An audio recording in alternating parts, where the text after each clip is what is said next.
Hello fellow YouTubers, this is N0AGI.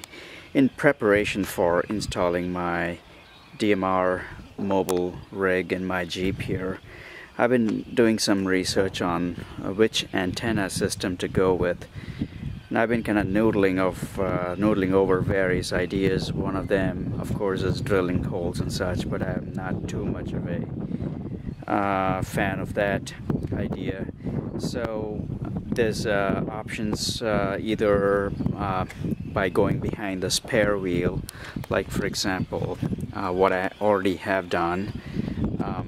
If you look in the back here, there is the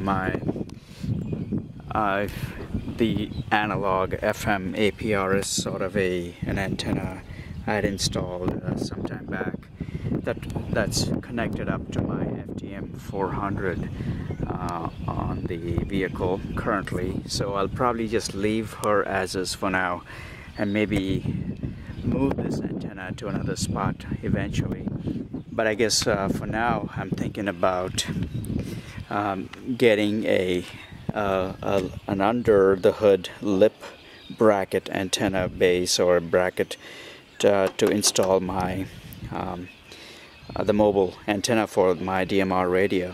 So I went to the local ham radio store, Radio City, which is local to here in the Twin Cities area, and with the help from those guys over there, Dan and team, I was able to pick out a bracket which would install right about over there, and it goes under the lip of the hood and then it kind of sticks out a little bit, and then the antenna kind of comes out through the side of this Rubicon logo. So that's the plan, and the model is sorry about the wind in the background. The model is HD5M, and it seems to be the closest fit for what I'm looking for. So I'll get this opened up and we'll see how she fits in under the hood. Also for the antenna, got this CA Comet CA2X4SR. Given my DMR rig is a 440 UHF band rig, we're looking at about 6.2 dBi for the gain here. So this will kind of go up like so on the side, and I'm hoping it'll stay strong enough with the winds and everything, so we'll see how that goes. But overall, that's a plan. I'll have a similar bracket mounting kit and the bracket ready for this is for the driver's side of the vehicle, and I'll have a similar install for moving that other antenna we looked at earlier to right abouts on the passenger side, somewhere over here. So as you can tell, this is the standard FM radio, and I took out the stock antenna and I put up this short rubber ducky antenna just because it looks much nicer and cleaner. And of course there's some loss for few stations and frequencies, but overall I would say 99% of the time this works really nicely. And anyways, this other bracket, which I will need to still get, will go on this side of the vehicle, the passenger side. So overall that's a plan, and I'm hoping this would get me a short cable run through into the firewall and through it, and then I'm hoping to install the rig up on the rooftop, or not on the rooftop, but as an overhead console, sort of like there, and then passing through the back here and resting on the sidebar. So that's the plan. So I'm hoping the cable would run from the outside in through the firewall, and then through this what we call the conduit or whatever pass through, and then kind of curves up in the side and up on the top and into the radio. So that's the plan, but we'll see how that goes. So here's the bracket taken out. Now this bracket has quite a few options for pivoting and adjustments and so forth. First of all, because the antenna, or because the bracket goes like so, like under the lip there, it goes like so, and you would like the pivot over here as an example. So this pivot here allows you to tilt this way, and then this pivot here allows you to tilt this way. So I think there's a lot of good options to kind of adjust it to your vehicle's position and whatnot, and where it goes and everything. So overall, I think this bracket should work really nicely. The only, I wouldn't say downside, the only thing to be careful about is, of course, when you mount it, make sure that it makes good contact on the underneath over there with these set screws and this little metal plate with the lip on the Jeep hood here, as well as making sure we provide enough braided copper grounding. So what I'm thinking of doing is maybe putting a braided copper from here on into the body, perhaps even linking it to this one, or maybe to this nut or screw here. And there's quite a few options we can get into. Additionally, this wiring hose here, it's got the power supply for the FTM 400 in there currently. So we'll be repurposing some of the same conduit to run the power supply from the battery into the same conduit, and then going in to the firewall down there. So I don't know if you can see it fully, but it's over there. So it kind of goes through the firewall, and so will this antenna coax will be going in to the through the firewall. Now there's some sticker, sort of a lining to this bracket here, so I'm not sure what that is. I'll have to take a look. But I think what the purpose of that is to really protect the paint and the finish on the surface. I think the real deal is to make sure that these set screws and this metal plate here can have a good contact with the body of the vehicle. That's extremely important for good grounding. And of course, if you provide a good copper braided connection between here and the body of the vehicle, I think we should be pretty good from that point on. And as you can tell, this is about 5 meters of coax, which has a UHF ending to it, which is fine for DMR Motorola 5550, which is a radio going in the vehicle. There is a pigtail that adapts from this large the standard UHF to a mini UHF for the radio. However, I don't need this long of a coax, so I'll be sizing this to fit and then putting a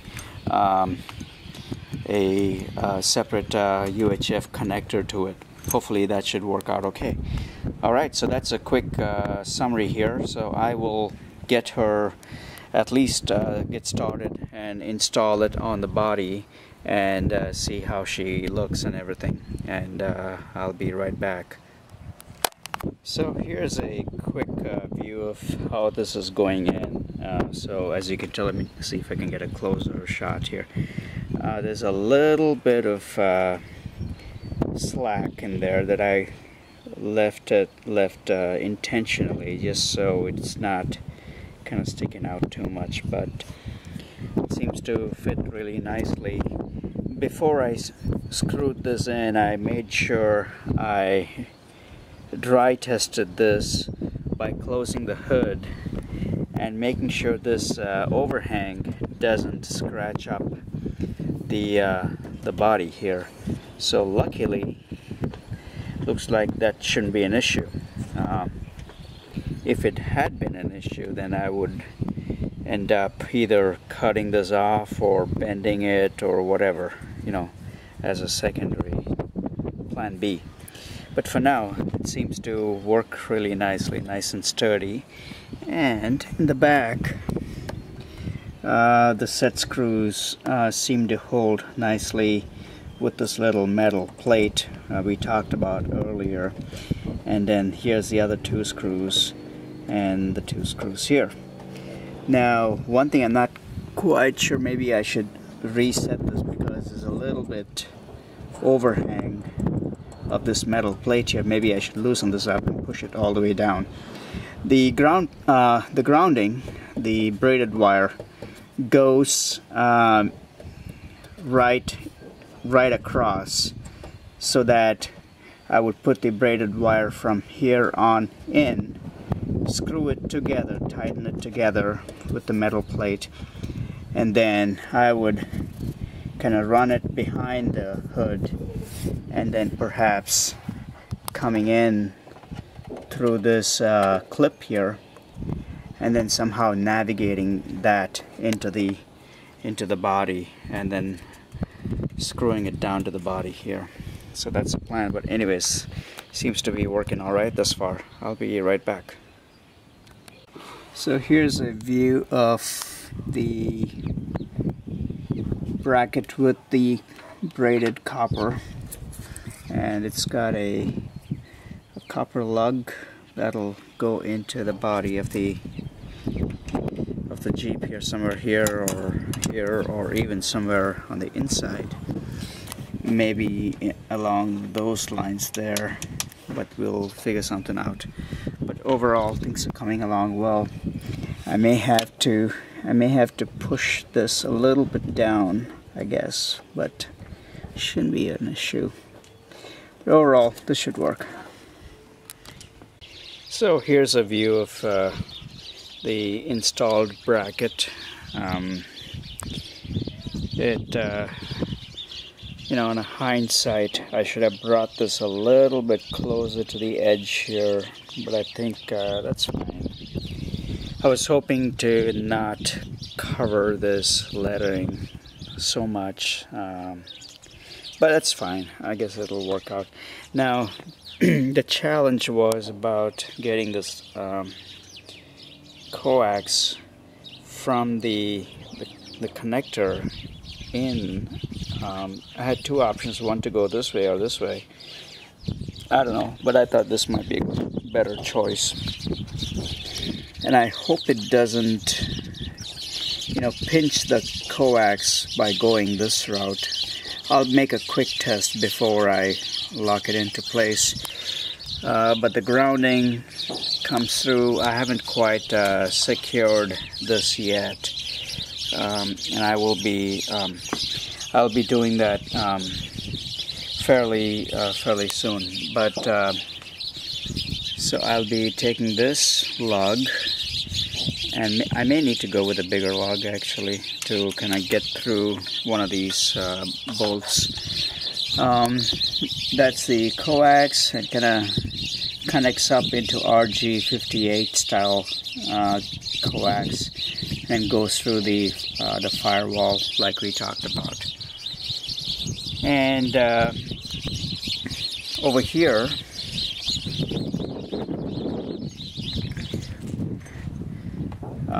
this is where the FTM 400's cable is connected up to the battery here. So I'll be reusing this lug over here and this lug over here for the XPR 5550, and then I'll be routing those cables through the same conduit as this one here, and just running it like we have in there. So for now, that's how it's gonna look like on the under the hood. on the inside, I was able to pull the coax from under the steering housing, and the coax comes out through the firewall. And here's the 5550. Eventually she'll be sitting up like so, up on the top, hopefully. For now, I mean, I don't have the tools nor the equipment to do that myself, so I may have to take the Jeep to the workshop and have somebody do it for me. But for now, I'm gonna have the XPR 5550 gonna temporarily just sit somewhere for tomorrow to test drive, etc. And here's the power cable that I will be putting in, coming in from the battery and through the housing there, or the firewall there. And then I hope there's enough power cable here. Another option would be to put the 5550,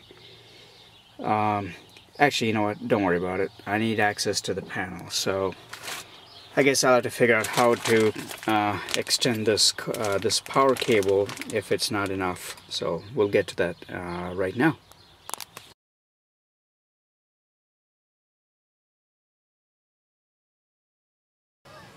So I just finished up the wiring for the XPR 5550, going through the conduit and harness and through the firewall in the back. And I may have to redo some of this eventually, but I just want to get the first pass and see how she works, so I'll probably come back and finish this off later. So let's see if I can get this some work that needs to be done.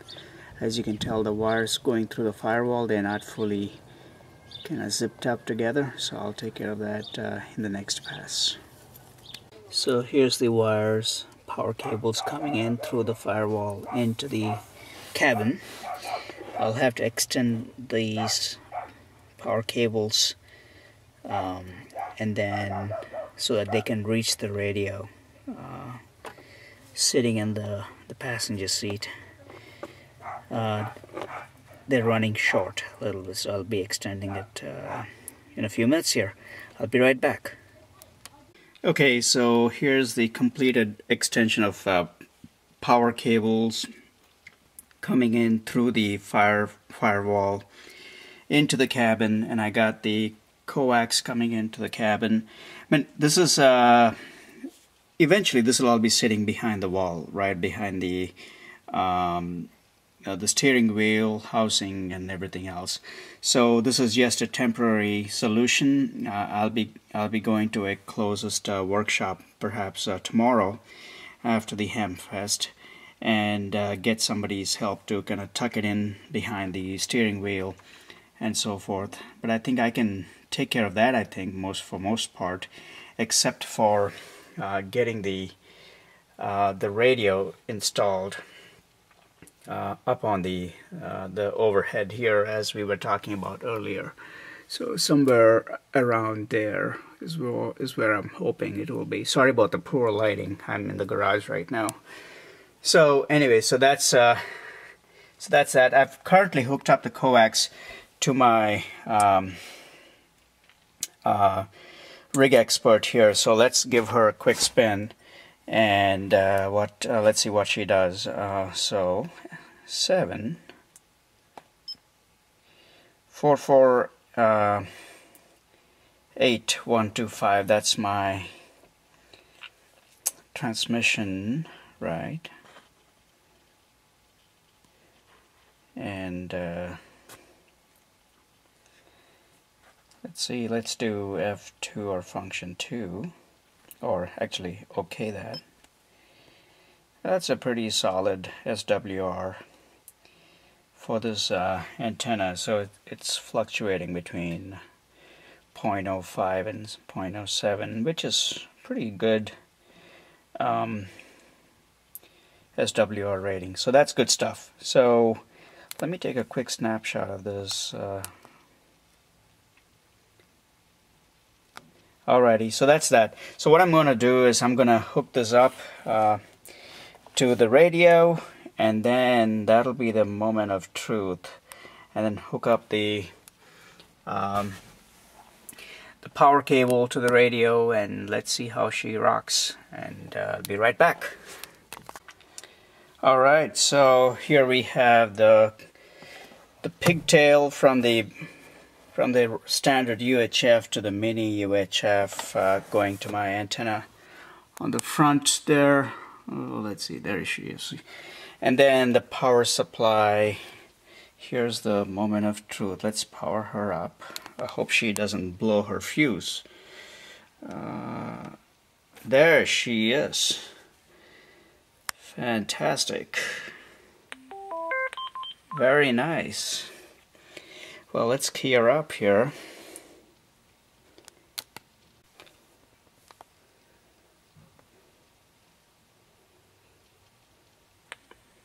N0AGI from K0M. You're sounding good.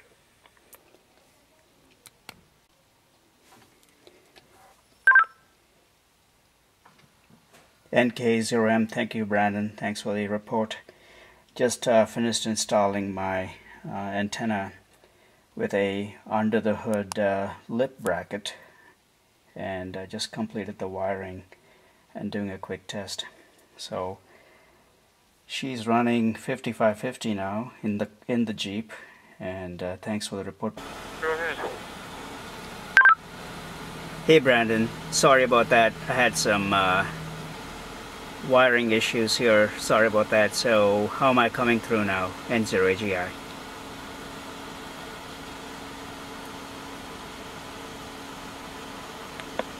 You sound absolutely perfect at this point. I'm just watching you doing about -106 or so.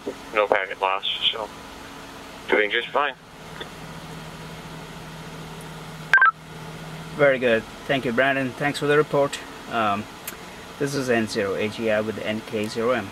Brandon will talk later. Thank you so much. 73s.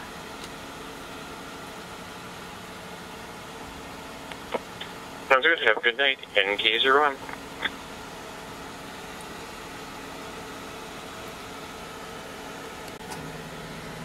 So that was NK0M, Brandon, also a fellow DMR enthusiast who just helped me with some reporting here. So looks like I'm making through, and looks like this install is a success.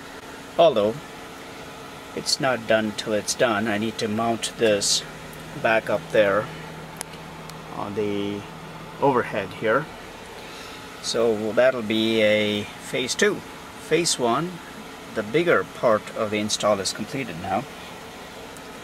So I just want to say thanks to Brandon again, NK0M. Thanks for your help with testing this out. And this is N0AGI signing off.